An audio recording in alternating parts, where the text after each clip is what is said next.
విద్యార్థుల కష్టాన్ని చూసి చలించిపోయిన పవన్ కళ్యాణ్ చిరుతపులినే వెంటాడి చంపిన రైతు దోమల బెడదపై వినూత్న నిరసన అద్దిరిపోయిన కొండవీడు ఫెస్ట్ లాంటి వార్తల్ని ఫటాఫట్ చూసేద్దాం.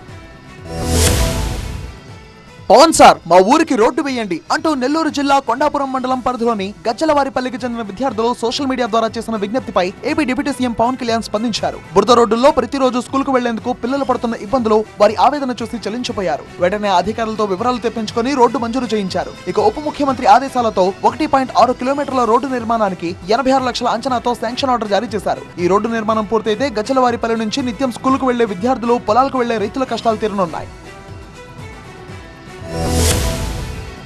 దోమల బెడతపై హైదరాబాద్ రామంతపూర్లోని వినూత్న నిరసన చేపట్టారు స్థానికులు. పీపీ కిట్లు ధరించి దోమల బ్యాట్లతో ఆందోళనకు దిగారు. ఎన్నిసార్లు చెప్పినా అధికారులు పట్టించుకోవట్లేదని, దోమలతో తీవ్ర ఇబ్బందులు పడుతున్నామని ఆవేదన వ్యక్తం చేశారు. కనీస చర్యలు కూడా తీసుకోవడం లేదంటూ ఆగ్రహించారు. ఇలాంటి వినూత్న నిరసనలతో అయినా అధికారులు కథలు రావాలన్నారు.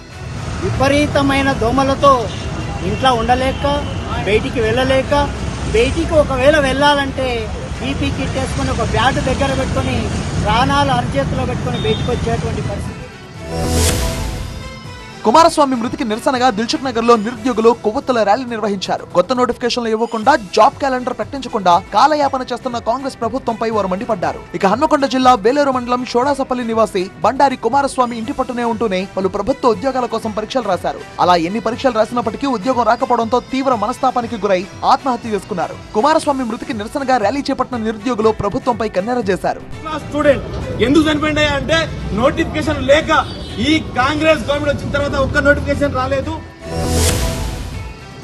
కేంద్ర మంత్రి పెమ్మసాని చంద్రశేఖర్, రాష్ట్ర దేవాదాయ శాఖ మంత్రి ఆనం రామనారాయణ రెడ్డి చేతుల మీదుగా పల్నాడు జిల్లాలోని కొండవీడు ఫెస్ట్ అట్టహాసంగా ప్రారంభమైంది. జిల్లా కలెక్టర్ కృతిక శుక్లా, స్థానిక ఎమ్మెల్యే ప్రతిపాటి పుల్లారావు, ఎంపీ లావు శ్రీకృష్ణదేవరాయలు సహా పలువురు ప్రముఖులు ఈ కార్యక్రమానికి హాజరయ్యారు. కొండవీడు కోటను అత్యుత్తమ పర్యాటక కేంద్రంగా అభివృద్ధి చేస్తామని మంత్రులు చెప్పారు. కొండవీడు కోట ఖ్యాతి నలుదిశలా వ్యాప్తి చెందాలని ఆకాంక్షించారు. ప్రముఖ చరిత్రకారులు కొండవీడు రెడ్డి రాజుల చరిత్ర గురించి వివరించారు. పాఠశాల విద్యార్థుల సాంస్కృతిక కార్యక్రమాలు, సైకత కళారూపాల ప్రదర్శనలు ప్రారంభోత్సవ కార్యక్రమంలో ఆకర్షణగా నిలిచాయి.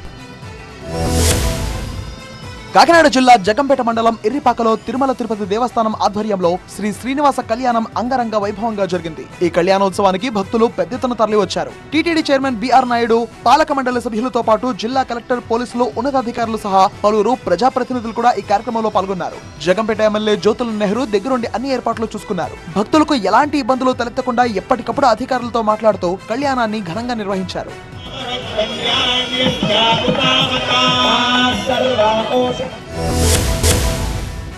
పంజాబ్ ఆమ్ ఆద్మీ పార్టీ నాయకుడు లక్కీ ఓపరే హత్య కేసులో దర్యాప్తును ముమ్మరం చేసిన పోలీసులు ప్రధాన నిందితుడు షమీందర్ సింగ్ ను అరెస్ట్ చేశారు. తప్పించుకునేందుకు పోలీసుల మీదకే కాల్పులు జరిపిన షమీందర్ ను పక్కా ప్లాన్ ప్రకారం పట్టుకున్నారు పోలీసులు. షమీందర్ పై గతంలోనూ పలు క్రిమినల్ కేసులు ఉన్నట్టుగా గుర్తించారు. మిగిలిన వారి కోసం తీవ్రంగా గాలిస్తున్నారు. శుక్రవారం జలంధర్ సిటీలోని మోడల్ టౌన్ ప్రాంతంలో ఓబరైను దుండగులు కాల్చి చంపారు. ఇక తీవ్రంగా గాయపడిన ఓబరైని దగ్గరలోని ఓ ప్రైవేట్ ఆసుపత్రికి తరలించగా అతడు అప్పటికే మృతి చెందారు. 30 calibre Beretta made in Italy की जी इस पिस्टल बरामद हुई है।